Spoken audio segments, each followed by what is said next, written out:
dhalinyarta cuslaatay odayaashii cid kasta waa la isku wadi midaan soo galnay waxaan ku dhiirigelinaa qolooyinka Carigaranug waxaan joognaa Feergeele nimcad baa lagu hayaa caafimaad baa lagu hayaa firfircooni baa lagu hayaa qofkii physically caafimaad buu ka dareemaya mentally xataa maskaxiyan ayuu qof ma taqaan caafimaad ku dareemaya waa stress relief weyn magaaladii buuqiga la weerinaya marka waxa la soo qaadanaya maalinta kale ee jimcaha inta soconayso ayaa ka faa'iido badan toddobaadkana xataa socodkii maanta soo qalan socodka Feergeele waxaan leeyahay markaas laga faa'iideystaan socodka hore u soo socday iyo ay ka helaan laakiin ilaahay maadii maanta waxa weeye ma taqaanaayay muddooyinka waxaan soconaa ilaa daan waxaan ku jiraa 6 sanadood ma socda laakiin rag qaar koodo barad kamid yahay rag waxa jira 4 sano socda 13 sano socda ima khabiirina qaar shaqeystaan hadii waxa shaqeyso isku duwayno ta kuwi hore imika inta lagu orin inta lagu naado biyo socod bal lagu qardoonay inta socodka lagu wareegayo soco waa barasho iyo caafimaad marka waxaan cidii fadhino waxaan socodka hal yimaado caafimaad loo socdo inta hadda toorada ugu raadsan lahayd imika hala socdo qaar shaqeystaan hadii waxa shaqeysan alxamdulillah rabbil alamin ilaahay ma askale markuu ilaahay ku mandaqayna waxaan soo galnay socod baan soo galnay waxaan ka soo labanay halkii baxday Carigaranug waxaan joognaa Feergeele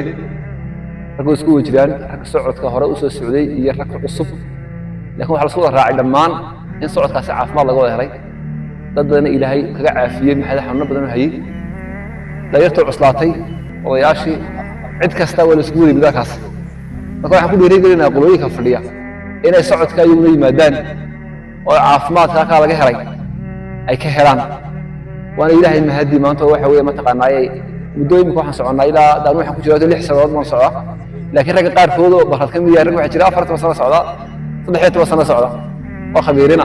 marka waxa weeye socodkaas maalinta kale ee jimcaha inta soconayso ayaa ka faa'iido badan toddobaadkana xataa socodkii maanta soo qalan socodka dheer la soconayo waxaan leeyahay markaas laga faa'iideysto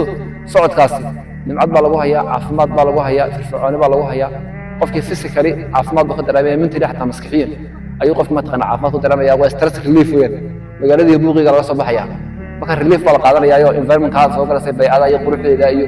waxaana ku jirto kaliya dhul barasho dadka ay socodka socdaay dadka ugu badan dhulka yaqaan weyn ay hoos yimaado ma kala garanay socodka imka waxa weeyaan maanta waxaan joognay ma taqaanaya kaasan ka xawraabay la daniiqan soo marnay maanta Feergeele joognaa